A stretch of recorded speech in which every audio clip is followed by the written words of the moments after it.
Welcome all members. आज हमारे साथ हैं एचएसएच ग्रुप के most active member on BC. इस साल का अवार्ड इन्हें गया और अगले अवार्ड के लिए आप लोग तैयार रहिए। जो मैक्सिमम एक्टिव मेंबर होंगे उन्हें सर्टिफिकेट के साथ एक बुक मिलेगी। 3 लोग सिलेक्ट करेंगे हम और मेरी कोशिश होगी कि तीनों को मैं बुक भेजूं, कुछ अच्छा जो आपके काम का रहेगा। तो एक्टिव रहिए, बोलते रहिए, बेनिफिट में रहेंगे। Welcome Sanjay sir, please continue. First, gratitude all universe, gratitude master Hahnemann sir, gratitude Anu ma'am, Haroon sir, Reshma ma'am, Shweta, और आप सभी को ग्रेटिट्यूड करते हुए केस की तरफ चलते हैं। ये केस एक 16 दिन के बच्चे का एंजियोब्लास्टोमा, इसकी डायग्नोसिस हुई है। और आपने पिक्चर में देखा होगा कि उसकी कंडीशन क्या है। वो ऐसा लग रहा था कि जैसे कि 1 या 2 दिन से ज्यादा नहीं चल सकता है, इतनी खराब उसकी कंडीशन थी। तो वो 16 दिन का बच्चा में जब मेरे पास लेकर आए, तो उसको देखकर एक बार तो लगा कि ये कितने दिन तक रह सकता है, लेकिन उस बच्चे में कुछ ऐसा मिल नहीं रहा था। तो मैंने बोला कि कोई प्रेगनेंसी हिस्ट्री हो आपकी, या आपको इस बच्चे के बाद को अगर अच्छा लगता है कि ये बच्चा आपके पास रहे, तो कुछ हमें बताइए प्रेगनेंसी हिस्ट्री के बारे में, अपने लाइफ के बारे में। तो पेशेंट ने ये कहा कि इनकी शादी लव मैरिज हुई है, और लव मैरिज से पहले 4 साल ये लिव इन रिलेशन में रहे हैं, जहाँ पे उनका अपने हिसाब से चलता था, कोई रोक टोक नहीं था। बाद में शादी हो गई। शादी के 4 साल बाद जब इनकी सास ने, इनके मायके में माता पिता ने, जब सबने कहा कि बच्चे चाहिए, किसी ने कहा नाती चाहिए, किसी ने कहा पोता चाहिए, तब ये टेंशन में आ गई। अभी तक 4 साल पहले भी, शादी के पहले भी अच्छा चल रहा था, शादी के बाद भी सब 4 साल अच्छा चल रहा था। लेकिन जैसे ही घर में लोगों ने कहा कि अब तो बच्चे चाहिए, तब ये इसको टेंशन हो गया, और टेंशन में ये परेशान होने लगी। इसकी परेशानी के पीछे का कारण जो था कि ये घर में बड़ी थी, और इनकी जो भाभी लोग थी, उनकी जब डिलीवरी होती थी तो वो डिलीवरी ये देखती थी, यही थी बड़ी, तो इसके लिए वो तौलिया लाना, पानी गर्म करना, ये सब इसको लिए करते थे, लोग बोलते थे, तो ये ले आती थी। तो इसी जो तकलीफ होती थी, दर्द होता था, उन लोगों को ये देखती थी और ये महसूस करती थी, और मन ही मन जो है ईश्वर से प्रार्थना करती थी, सूर्य नारायण को जल देती थी कि हे परमात्मा, हे ईश्वर, मुझे बच्चा ना हो, मुझे ऐसी पीड़ा नहीं चाहिए। ये इसके लाइफ में चल रहा था। लेकिन जब इसकी सास ने, इसके मायके में मम्मी पापा ने, इसके अपने लोगों ने जब कहा, तब इसको टेंशन होने लगी। और टेंशन में इसने हस्बैंड से बोला कि बच्चे क्या जरूरी है, बच्चे तो अभी तो नहीं लग रहा है कि हमें बच्चे की प्लानिंग करनी चाहिए।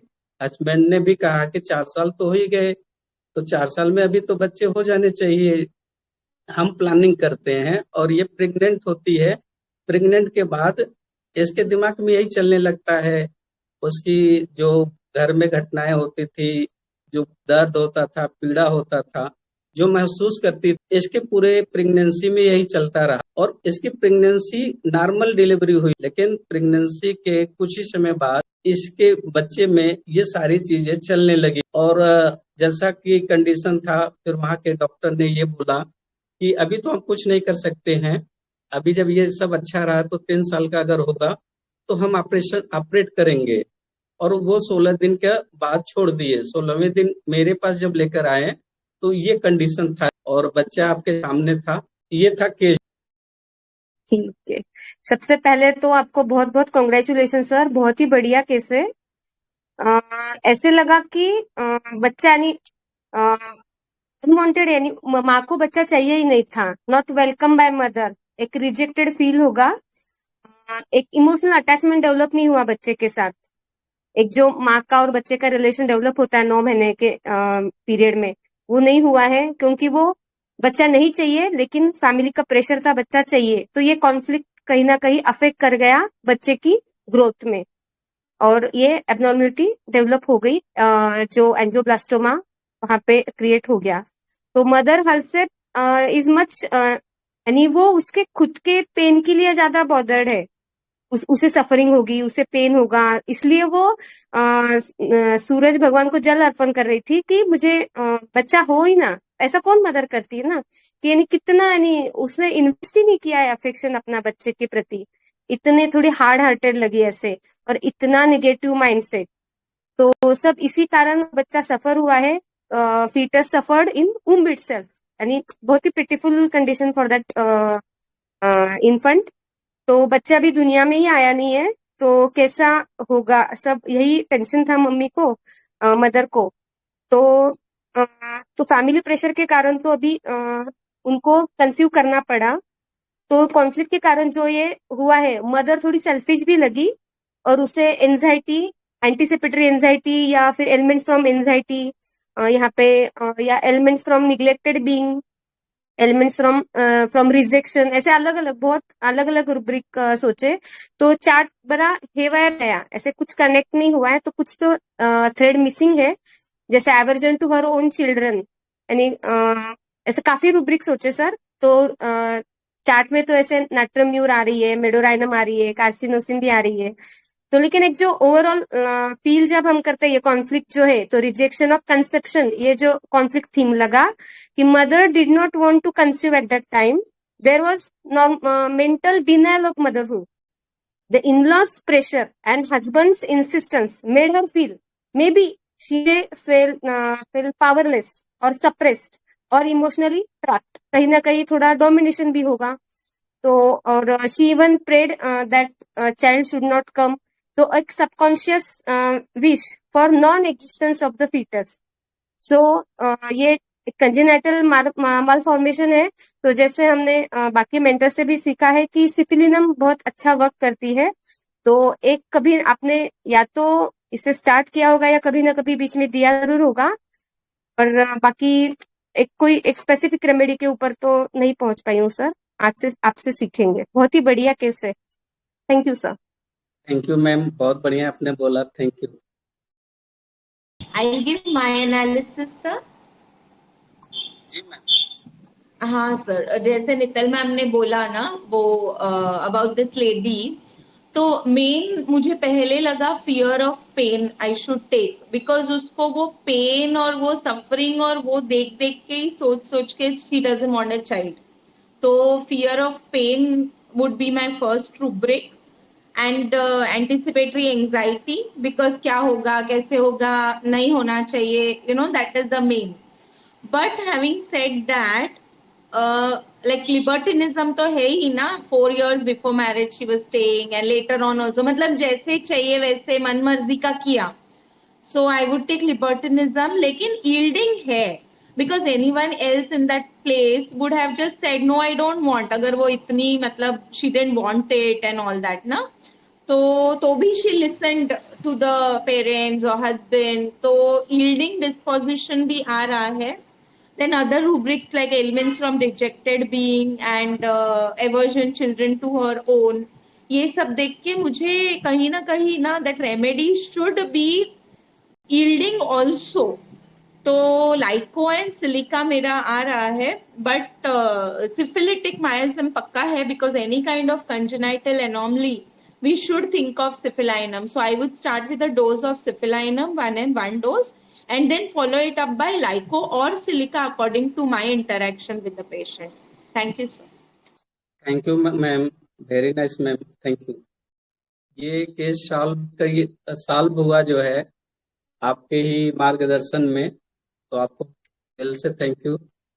ये केस में क्या था सर, ये केस 2 महीने में ही सॉल्व हो गया था और बहुत फास्ट रिकवरी हुई, और मुझे भी नहीं लग रहा था कि इतनी फास्ट रिकवरी होगी, लेकिन 2 महीने में ही फास्ट रिकवरी हुई। मैंने 1 डोज बच्चे को दिया था, 1 डोज उसकी माँ को दिया था। ये केस क्या था कि जब उसकी माँ ने बोला कि शादी से पहले भी वो एंगेज थी, उनकी लव मैरिज शादी थी, तो जिस लड़के के साथ उनकी शादी हुई उसी से उनका 4 साल पहले भी चल रहा था, तो भी कोई प्रॉब्लम नहीं थी। शादी के बाद भी सब कुछ अच्छा चल रहा था, तब भी कोई प्रॉब्लम नहीं थी। प्रॉब्लम तब शुरू होती है जब उसकी सास ने, उसके मायके वालों ने ये कहा कि अब के बच्चे चाहिए, तो यहाँ से उसको प्रॉब्लम शुरू हो जाती है। तो उसके लिए एक सबसे पहले मैंने एक रूब्रिक रेस्टलेस वीनिंग अप। यहाँ पे हमारी मेडिसिन कंफर्म हो गई, 2 ही रेमडी सिंथेसिस में है, एकोनाइट और ओपीएम है। फिर दूसरी हमने रेमडी दूसरी रूब्रिक यहाँ पे हमने पकड़ा element from fright with fear. तो जब ये 2 रूब्रिक लेते हैं तो हमारी सिंगल रेमडी एकोनाइट आ जाती है। एकोनाइट 1 एम की हमने एक डोज दोनों जन को दिया था और हर हफ्ते मैंने उसको ऑब्जर्व में रखा था और कंप्लीटली जो है कि 2 महीने बीतते बीतते वो पूरी तरह से एंजियोब्लास्टोमा ठीक हो गया। जिसको बड़े डॉक्टर्स लोगों ने कहा था कि ये 16 दिन जितने भी दिन कट जाए, अगर सब अच्छा रहा तो हम इसको जो है कि 3 साल बाद हम इसको ऑपरेट करेंगे जो है। लेकिन उस बच्चे को देखकर ऐसा नहीं लग रहा था कि ये बच्चा जो है कि 16 से 20 दिन से ज्यादा ये और भी आगे घिस सकता था। कंडीशन उसकी इतनी खराब थी कि उसको देखने के बाद ऐसा लग रहा था कि ज्यादा से ज्यादा जो है कि 1, 2, 3, 4 रोज और भी घिस सकता था, इससे ज्यादा वो नहीं चल सकता था। तो यही मैंने 2 रूब्रिक लिया था, रेस्टलेस वीनिंग आफ्टर और element from fright with fear. Aconite मैंने सिंगल डोज दिया था, एक डोज, और पूरी तरह से ये ठीक हो गया जो है। यहाँ पे वीनिंग आफ्टर क्या है? वीनिंग आफ्टर हम बोलते हैं कि जब दूध छोड़ाते हैं, जब माँ बच्चे को दूध छोड़ाती है या बेटा जो है कि दूध छोड़ देता है, ऐसे कंडीशन में किसी को तकलीफ होती है तो ये रूब्रिक हम लेते हैं। यहाँ पे क्या था कि शादी से पहले भी उसे कोई प्रॉब्लम नहीं हो रही थी, शादी के बाद भी कोई प्रॉब्लम नहीं हो रही थी। प्रॉब्लम तब हुई जो है जब उसका वीनिंग जो था वो उसका छूटा जो है। जब घर के लोगों ने कहा, हस्बैंड ने भी कहा कि अब तो बच्चे होने ही चाहिए, तब इसकी जो है कंप्लेन शुरू होती है, तब उसे बेचैनी होती है, परेशानी होती है, तब उसको वो डर सताने लगता है जो डर उसने बार बार अपने घर में अपने भाभीियों को देखा है। उसी डर की वजह से, उस डर को बचने के लिए वो ईश्वर को, सूर्य नारायण को जो है सुबह सुबह जल देती थी और ये बोलती थी कि हे ईश्वर, ऐसी तकलीफ, ऐसी दर्द मुझे ना हो, क्योंकि और मुझे बच्चे चाहिए ही नहीं। अगर मुझे बच्चे नहीं होंगे तो ये दर्द और ये तकलीफ होगी ही नहीं जो है। तो हमने जब उसने इतना बोला तो उतने में ही मेरी रेमडी कंफर्म हो। 2 महीने के बाद हमने मेडिसिन बंद कर दी। Thank you sir. Basic course में जब हम लोगों ने पढ़ा था तो एकोनाइट के बारे में जो एक इम्पोर्टेंट बात है जो मैं शेयर कर दूं कि ड्यूरिंग प्रेगनेंसी यदि फीमेल को कहीं भी इतना डर लगता है कि मैं प्रेगनेंसी कैसे करूंगी, इस प्रेगनेंसी के पेन के कारण मैं तो मर जाऊंगी, fair of death during pregnancy हो, तो एकोनाइट सिंगल रेमेडी है और बहुत अच्छा काम करती है। और इसके बाद यदि बच्चों में भी कुछ हमारे एलिमेंट्स शो होते हैं तो हम इसी रेमेडी पे जाते हैं और हमें रिजल्ट मिलते हैं।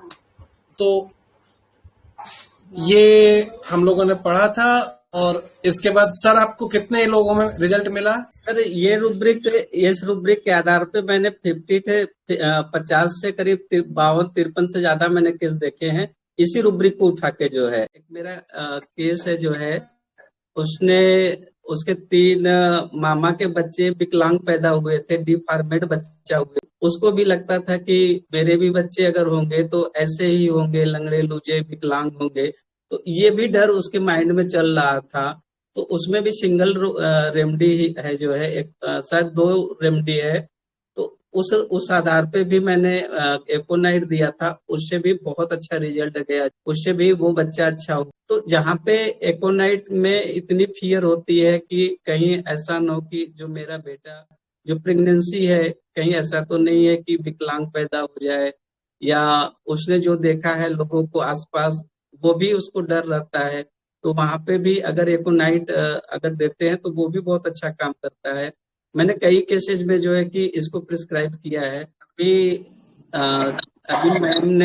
नीतल मैम ने, स्मिता मैम ने जिस तरह से बताया बहुत अच्छा था जो है एनालिसिस। लेकिन सर अभी हमने बेसिक एडवांस में हमने एक चीज सीखा सर, जब हम माइंड मेथड करते हैं तो हमारे लिए ये मायने नहीं रखता है कि सिफिलिटिक है, साइकोसिस है। हमारे सामने जो भी आता है, जिस भी रूप में पेशेंट आता है, हमें उसी पे मेडिसिन देनी होती है। अगर मैं सिप्लिनम दिया होता तो शायद पेशेंट मेरे हाथ से चला गया होता, या और भी कोई रेमेडी दिया होता तो शायद वो बच्चा ना होता इस दुनिया में, और हमारे लिए एक महत्वपूर्ण केस चला जाता। ये सब बेसिक, एडवांस, बेसिक, प्राइमरी का ही देन है, जो है जो चीजें समझ में आती है कि नहीं, जो आपके सामने आता है आप इतना मत सोचो, बस इतना ही सोचो जितनी जरूरत है। उस पेशेंट ने जब बोला तो हमें सिर्फ 2 ही रेमेडी समझ में आ गई, क्योंकि ये रूब्रिक मुझे याद हो गया, तो ये मेरे लिए बहुत आसान हो गया था इस केस को प्रिस्क्राइब करने के लिए, और रिजल्ट भी बहुत अच्छा मिला जो है, और आज बच्चा इस दुनिया में जिंदा है। और हमारे लिए ये बहुत बड़ी बात है, हमारे प्रैक्टिस के लिए बहुत ऊंची बात है, और यूनिवर्स ने हमें मौका दिया और होम्योपैथिक ने मेरेकल रिजल्ट दिया। इन सब के लिए थैंक यू, और आप सभी को थैंक यू। आप सब ने इतने समय से सुना और अच्छे एनालिसिस दिए, इन सब के लिए thank you. Thank you, sir. Thank you, all members. Hello learners, HSH presents to you detailed course for beginners in the mind method. This basic primary course contains rubric study, understanding of the rubric, its differentiation, its application and remedies under the particular rubric. Thus, we will study materia medica of the mind with reference to rubrics. Learn remedies, our bread butter remedies with special reference to similar seeming rubrics and detailed study of the rubrics of mind of that particular remedy. Special emphasis is on hands-on training with cases presented by our mentors who explain cases in detail with their analysis, evaluation and prescription with the follow-up. Our study starts in the morning and continues till evening when it is presented with a voice chat or a recorded chat. Recordings are given for 3 months for those who miss the sessions. Any other queries, contact Dr. Ashok Avadia on the given number. Thank you from Team HSH.